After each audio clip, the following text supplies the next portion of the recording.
Greetings and welcome. This is the New Thought Media Network. I'm Ken Ludwig. You're watching the Vibrant Living Hour. Hope this day finds you safe, healthy, and happy and living your best life, no matter what it is you're doing, no matter where you're doing it. Hope you're just enjoying yourself. This is all about, life is about experiencing love, joy, and enthusiasm everywhere you go and in every situation, and then spreading it. Or at least that's what I'm thinking in this moment. You're going to have to give me a second here because I just feel like my lighting is not what it should be. That's a little better. And I don't look so much like I'm dead.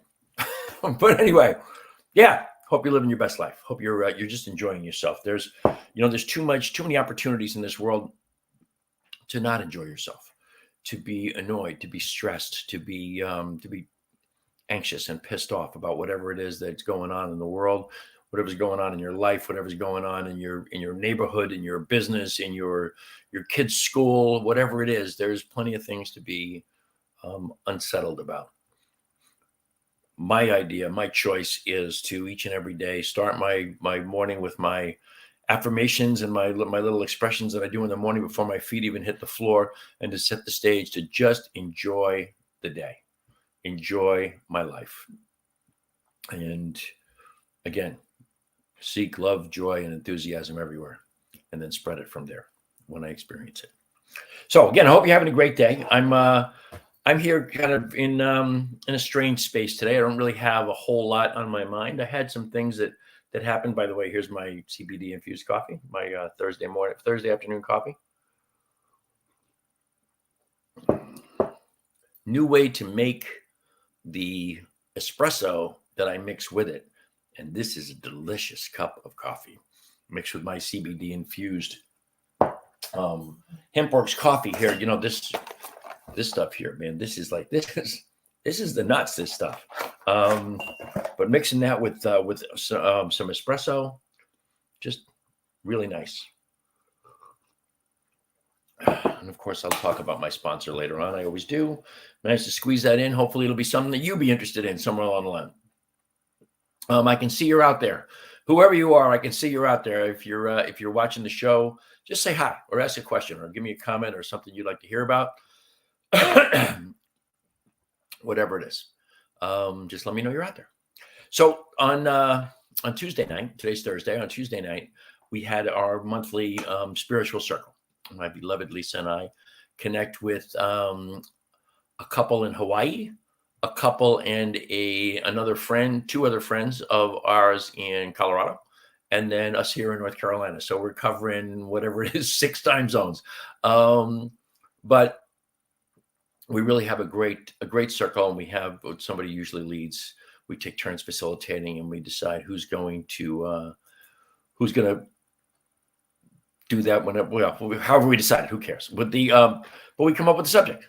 That person who's going to facilitate comes up with a subject, and my beloved Lisa was the facilitator this week, and she had some stuff that she really got from Jay Shetty's book, Think Like a Monk, which I had here a minute ago. I don't have it anymore, but interesting book. It's just kind of lots and lots of things that you've probably heard before, or if you're a metaphysician, there are things that you've known for many, many years, but just expressed in a different way, which I always think is very important, because hearing things from different people in a different perspective expressed in a different way, I think helps to reinforce the things that we truly believe in, the things that we truly believe that are real in our world, that help to shape our environment, help to shape our thoughts, our emotions, and the life that we create as a result of that. One of the things that came up during our conversation on Tuesday night was the idea of, my friend Larry mentioned the idea that there are no selfless actions, that every action is done for a personal reason. I have said for many, many years, I truly believe that no one ever did anything for anybody. We only and always do it for ourselves. I think that is the truth. And I still think that, even after our discussion the other night, although one of our other fellows in the group just pointed out that there have been lots and lots of studies in the world that show that there really truly is altruism in the world. People who do things just for the doing, for the service. And I still don't buy it, because I think it is still, there is a feeling of satisfaction. There's a moral satisfaction. There's a principled satisfaction. There's a sense that what I have done makes me right with myself, my world, my God, my higher power, whatever. But there's a sense that that's why we do it. And part of that was to look up the actual word altruism, which I thought is interesting. And here's the definition. This came from Wikipedia, I think. Altruism is the principle and moral practice of concern for the happiness of other human beings or other animals, resulting in a quality of life, both material and spiritual. It is a traditional virtue in many cultures and a core aspect of various religious and secular worldviews. Now, that all makes perfect sense to me, but I still maintain that doesn't eliminate, from my perspective, the idea that there is a huge sense of self-satisfaction that goes along with that. And it's not an egotistical thing. It's not a self-satisfaction. It's not self-aggrandizement. It's really a sense of, this is what makes me right with myself. This is what makes me right with my world, with my worldview, with my cosmology.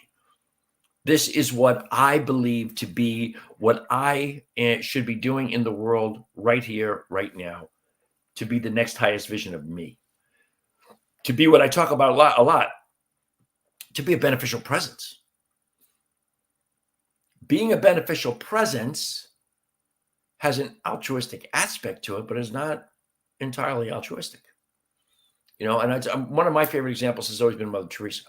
I always believed that Mother Teresa never did anything for anybody ever. She did the service that she did in the slums of Calcutta. She did that out of service to the one. For her, it was a Catholic God. But to me, it's the one. Service to the one. And that service was what she felt called to do, and it satisfied that call. Back to my premise. It was about Mother Teresa. She did what made her feel right with her God. And from the perspective of someone who is obviously very religious, that's my best explanation. What made her feel right with her God.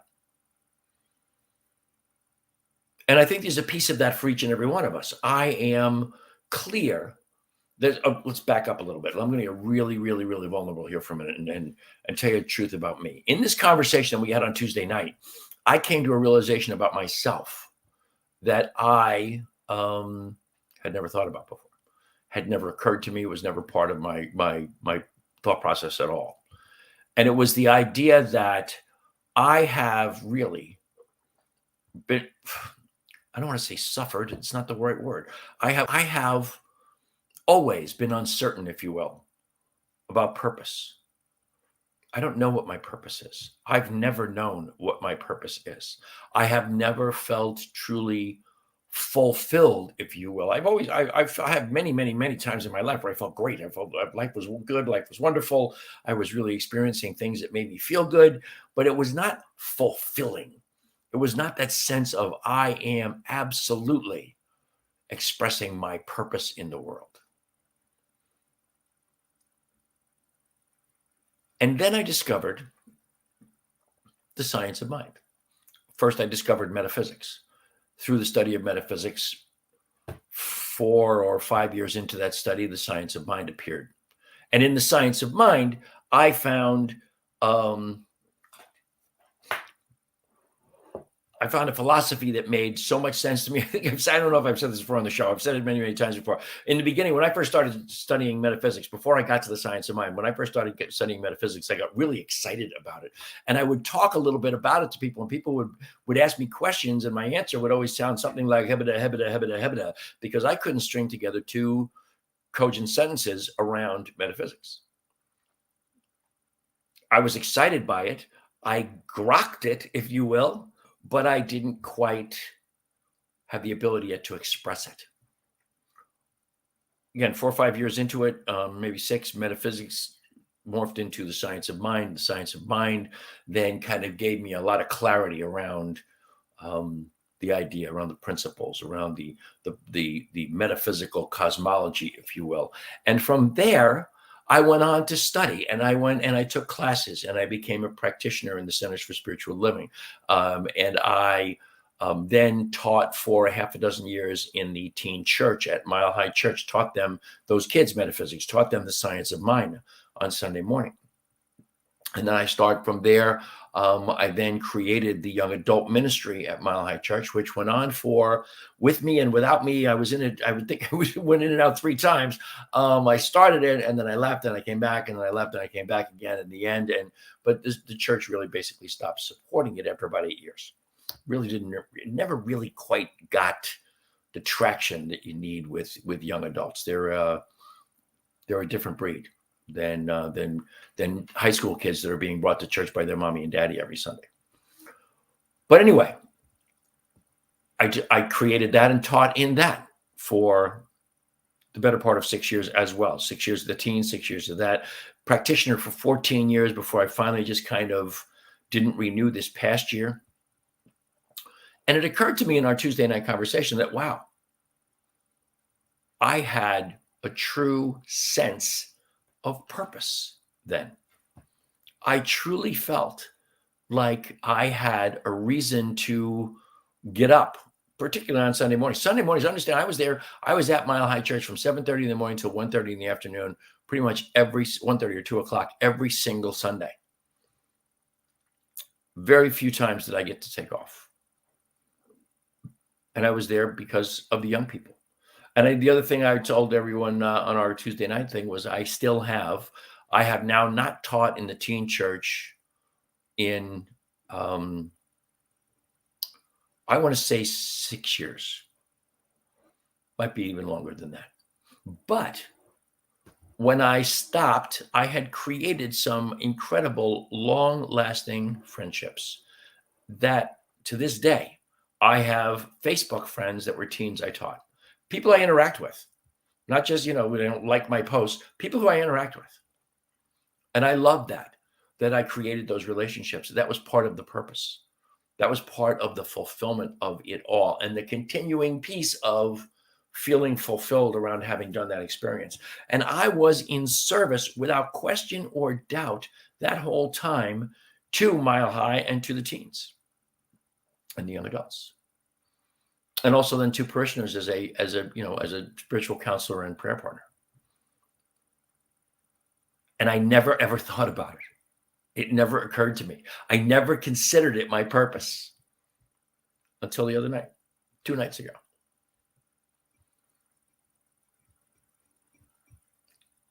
I never did it for anybody but me. I loved teaching in the teen church. I loved working with the young adults. I loved creating those relationships and those friendships. I absolutely loved it. And it made me feel fulfilled, even if I didn't recognize it until later on. It made me feel fulfilled. It made me feel important to the world. It made me feel useful. It made me feel like a beneficial presence.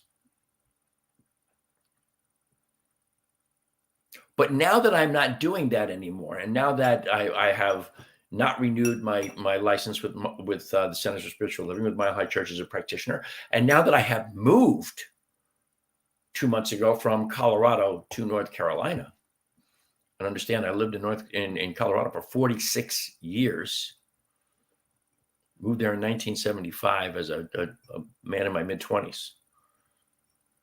I lived there for 46 years. It was an enormous piece of my identity. Now I'm in North Carolina and in limbo on top of that. Okay. Those of you who watch the show know the story, but my beloved Lisa and I are staying with my sister-in-law, Lisa's younger sister, Amy. And Amy has two buildings on her property. She has her art studio. She's an artist, which has a full kitchen and a bathroom within it. And then she has a 1,700 square foot house. Her idea came, I think it absolutely was a huge piece of facilitating our move. She said to Lisa, why don't you and Ken move into my house and I'll move into the art studio while you look for a place to live. Unbelievably great gift. Here we are. We have a base of operations, but 95% of everything we own is in storage. We're living in Amy's house. We're looking for a place to live that's 125, 130 miles from here. So we go as many weekends as we can when there are houses to look at. And the housing market is crazy nuts fast, not overly expensive, although the prices are rising. Actually, very reasonable housing prices, but they go quick because there's lots of people here, lots of people looking for a house. So, having left Colorado, left Mile High, left being a practitioner, no longer teaching the young people, moving 1,700 miles away to Raleigh, North Carolina, all of a sudden, I am in this space at 71 years old of what am I going to be when I grow up? I am looking at my life going, what is my purpose? You people who watch know that I'm, my show is sponsored by one of the companies that I an affiliate with that I promote, My Daily Choice, and one particular aspect of that, which is HempWorks. That is, HempWorks has the most incredible line of CBD products you're going to find anywhere in the world. Purest, cleanest, most guaranteed potency you'll find anywhere. I love the products. I use the products every single day, as does my beloved Lisa. I have lots of great customers. I have some affiliates that work with me that are helping to grow their business and my business, all of these wonderful things, but that's not my purpose. My purpose is not to sell great health products.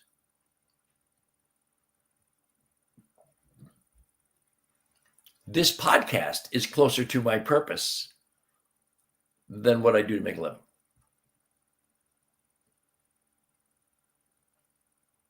This podcast is where I get to courageously and outrageously express myself, at least in the realm of the spiritual, which is the greater part of who I am and why I exist as far as I'm concerned. Being a beneficial presence spiritually, being a beneficial presence as a whole is, I can say, is my purpose, is why I'm here. But how I am expressing that so that I recognize myself as a beneficial presence, that's got me a little confounded and something I'm working on. And I have discovered that working on it is not the fastest way to get there. The fastest way to get there is to be on it, to meditate on it, to surrender to it, to recognize the things that I want, to express the things that I want, what I require, what I desire, express that into the universe, and then relax and allow the universe, the law, to do its work. In this world where everyone is compelled to do, trying to be is not the easiest thing in the world. Trying to just relax. Listen to something by Joe Dispenza this morning, one of his little lectures, and his talking about the only place where there is uncertainty is in the moment, in the now. This is the only time where we don't have some memory.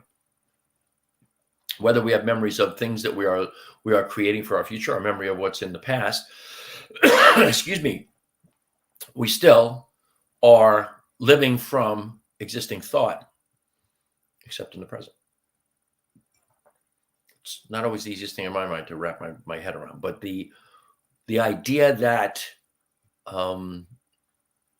here is where I launch, if you will, or I birth, or maybe midwife, that purpose that I seek. This is the place from the now. And I do that for meditation, my prayer work, my meditation work, my affirmations that I do every single morning. Every single morning. That was another interesting thing. I listened to Joe Dispenza this morning. And I remember once, several years back, Joe Dispenza spoke at Mile High Church, and at that point, he and I were we were in a kind of a friendly relationship. We've definitely, as he's become more famous and we've had less contact, I don't feel that same relationship we had before. One of these days, maybe I'll get him on the show and we can renew that. But I interviewed him on my old radio show, and when he spoke at Mile High Church this one time, Lisa and I took him back to his hotel, and he liked to eat after he did his presentation. So we went and had a meal at 10 o'clock at night with Joe Dispenza.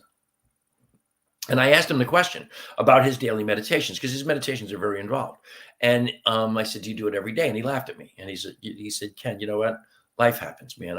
And today I heard him say in this one little piece that I listened to that he finds himself in strange time zones. I know all about that, having moved just recently 2 time zones away from where I'd spent the last 46 years. That's a difference maker in your timing, in your circadian rhythm, in the time that you do your meditation. All those things, it makes a difference. So he said, you find yourself in a strange environment, pressed for time. It's a different time zone. It's things are starting in different times, and you don't always get to do your daily practice. But going back to the idea, I do my daily practice every conceivable day that I can, and my daily practice is anywhere from 45 minutes to an hour and 10 minutes, maybe sometimes an hour and 15 minutes. And it's all meditation, it's affirmations, it's visualization, it's prayer work. And it is what it is. It's something that I've built on since 1978 when I first learned transcendental meditation. That's the place from which I'm expecting I will get the inspiration, the intuition, whatever it is that will make me feel like, this is my purpose. This is what I'm here to do. Now, I'm not 100% sure that that's going to transpire, but that's where I'm at. Can't do it any younger, so I guess I'm going to do it now. In this book that Jay Shetty wrote, Think Like a Monk, there are some things that are interesting thought processes that I'm just going to spew a couple out here. That he talks about how to just expand and grow. I would say become that next highest vision. Although I don't know that the things he's talking about really fit into that description for me. But he talks about saying yes to every opportunity that comes my way. I find that a little much. Saying yes to every opportunity can lead to an awful lot of scatterbrain thinking about a gazillion things that get you nowhere. The old become a jack of all trades but master of none. Although the continuation of that expression is, but being a jack of all trades is better than having none, or something to that effect. I have to look that up so I get it right. Be a jack of all trades, but master of none, which is always better than knowing none or than mastering none. I don't know, but I will find that out. I will have that for next week's show if anybody's interested. He also talked about believe that I am deserving of every good thing. I think that's something that each and every one of us probably has an opportunity to work on at some space or another in our lives, is the concept that I am deserving. So many of us have had feedback from parents, from teachers, from whatever, that you're not going to amount to anything, or you don't deserve this, but the truth is, I believe that the universe believes or knows, because it doesn't necessarily believe, it knows that I deserve everything it has available to give me. That everything that it has, everything the universe has, is mine if I just simply decide I deserve it and I want it and I claim it. And I move towards it. The other thing that I really kind of liked is that when you work, so do your dreams. Which in science of mind terms, that's treat and move your feet, right? When you have an idea in mind, when you have a dream, when you have a desire, working towards it helps the dream to work, helps it working towards you. The old idea of what I seek is seeking me. If you work towards it, you're working together. You're working to bring yourselves together, you and your desire. I keep seeing the people watching, winking in and out. I love to watch I have a little eye here on my screen that tells me how many people are watching. I see you out there. Just let me know you're watching. Make a comment. Say something. Tell me to get lost. Just do something that lets me know you're watching the show.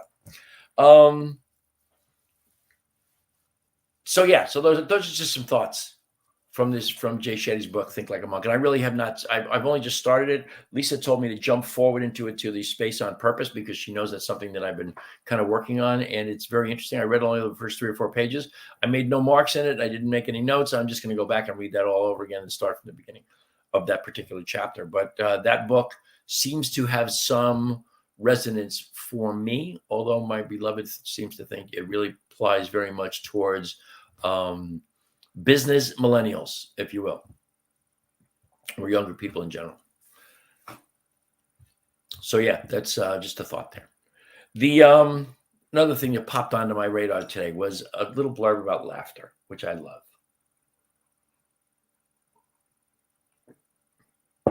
My favorite people in the world are people who are quick to laugh, people who find humor when maybe there isn't any apparent. I love those people. They're my tribe because I pretty much can laugh at anything.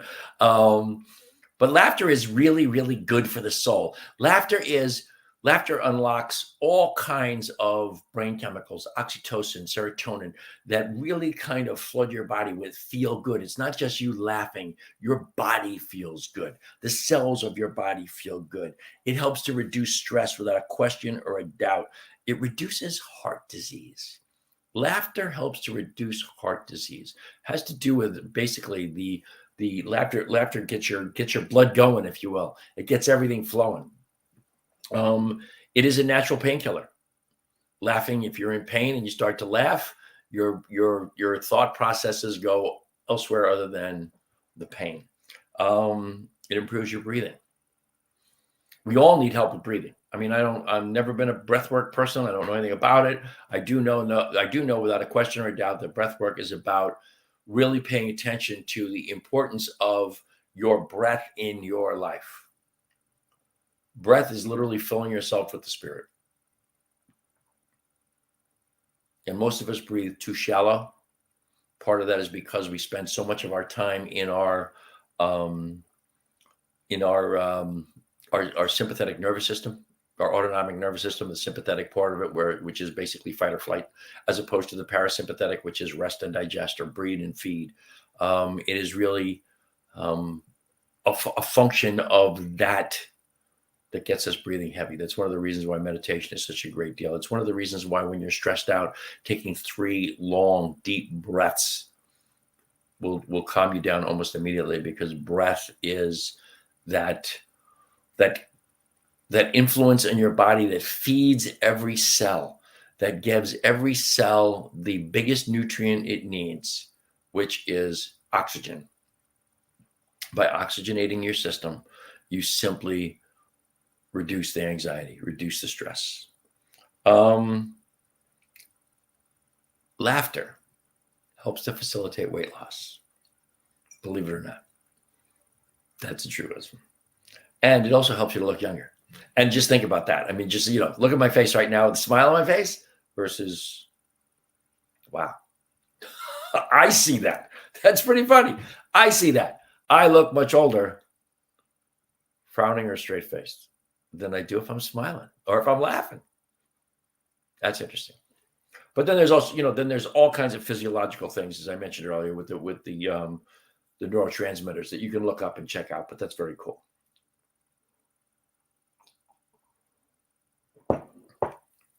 What else did I have here? Last week I talked a little bit about Mohandas Gandhi, and I wanted to, and the season for nonviolence. And by the way, we're still in the season for nonviolence.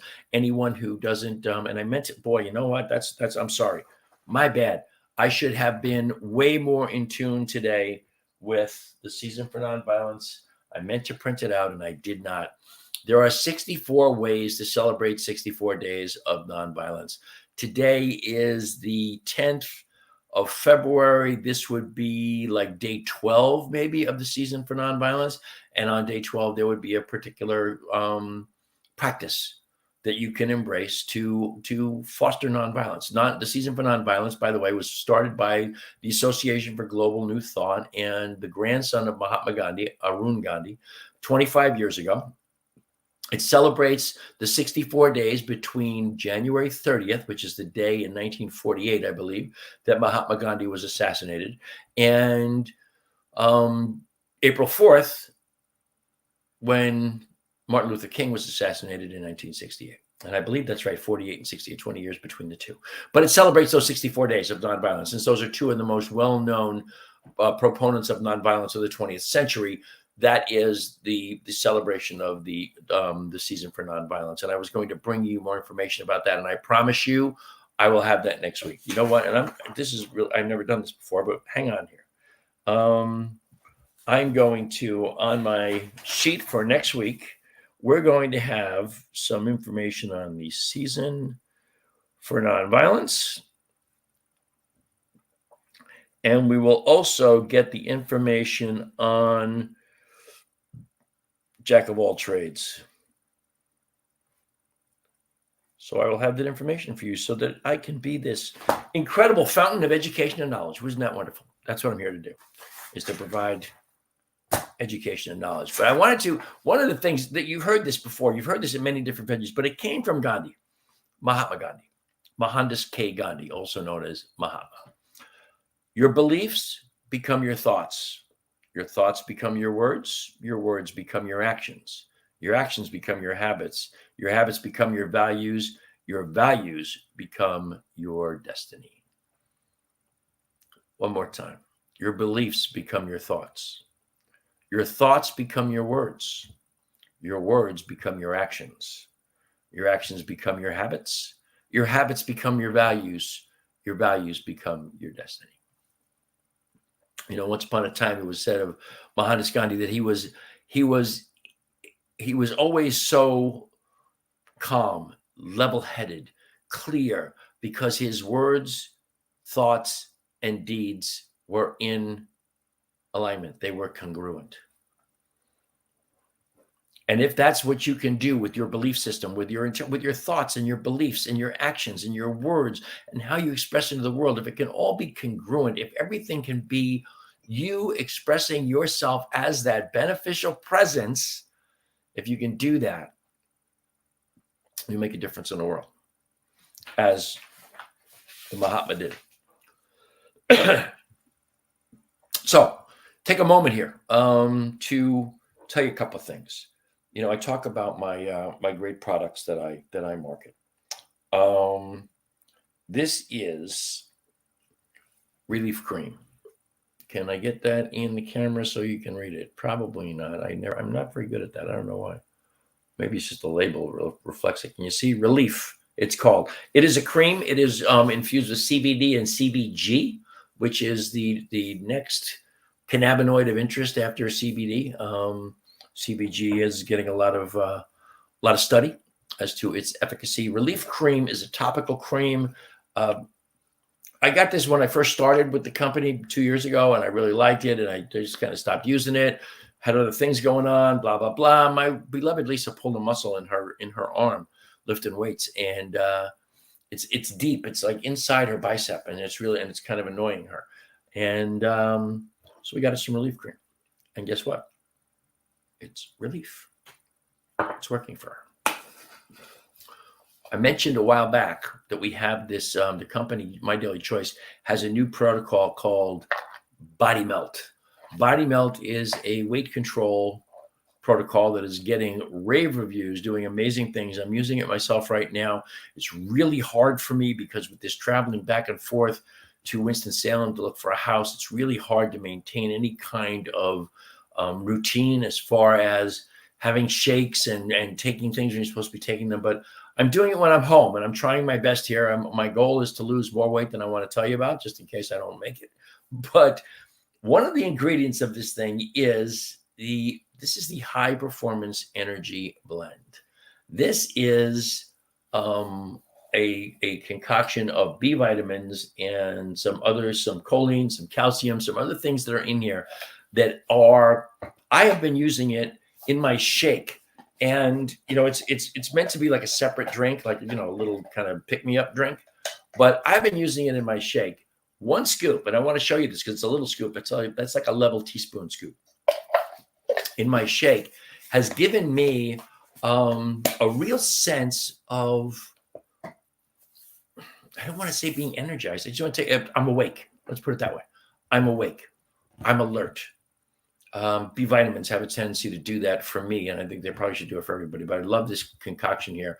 It's the high performance energy blend. It's something I just want you to know about. And of course, you also know that my sponsor is HempWorks, and the biggest thing in HempWorks world is the greatest CBD products anywhere. They are simply the best. This is the 500 milligram. You get it 750 or 1500, but you just take a dropper full under your tongue, hold it there for a few seconds, and swallow it. Universally, CBD pretty much is a pain reliever to some extent, depending on what it is. I have found tremendous benefit from using CBD for nerve pain from sciatica. Tremendous benefit. It is also a great stress reliever. It just helps you to calm down when you're stressed out because it helps every cell of your body reach homeostasis, which is balance. And it's almost universally a great sleep enhancer. So just, some things that CBD does. And I guarantee you with a 60-day money back guarantee, that's the best one you'll find anywhere in the world. And of course, my CBD infused coffee. If you watch New Thought Media Network, and if you like what we do, if you like what we're trying to present to you, go to our website, newthoughtmedia.org, ntmedia.org. Click on donate.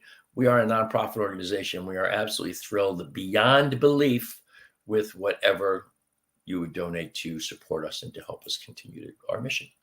My sponsor is right there, HempWorks with an X, hempworks.com/Ken Ludwig, or you can go and look at all of the products that we have on our website or under our banner. There are 9 different brands under the My Daily Choice brand or umbrella, if you will, and then you can just go to mydailychoice.com and /Ken Ludwig. That'll get you right there to me. If you want to reach me, go to teamrocketnow@gmail.com. Send me an email.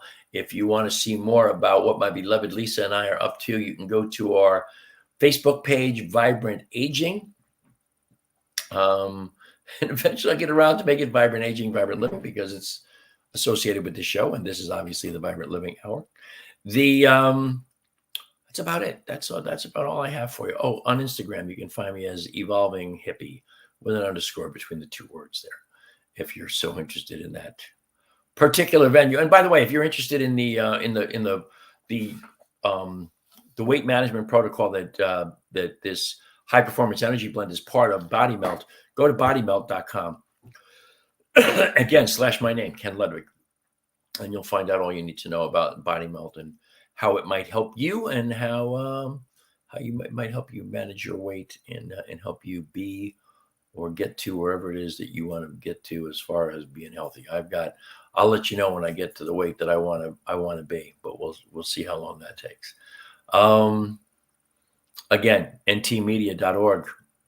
Click on donate. Be thrilled to get whatever donation you're willing to send our way. teamrocketnow@gmail.com to find me. Go to hempworks.com /Ken Ludwig to buy some of the products that I use to sponsor this show. And in the meantime, I'm immensely grateful for the great gift of your time and your attention. I hope this day and every day you are just enjoying your life and doing exactly what it is that you feel most compelled to do, that you're finding your purpose, living your purpose, and feeling fulfilled by that purpose. I wish you all the love and all the blessings that the universe has to offer. Until next Thursday, when I hope you'll join me again, I wish you all namaste.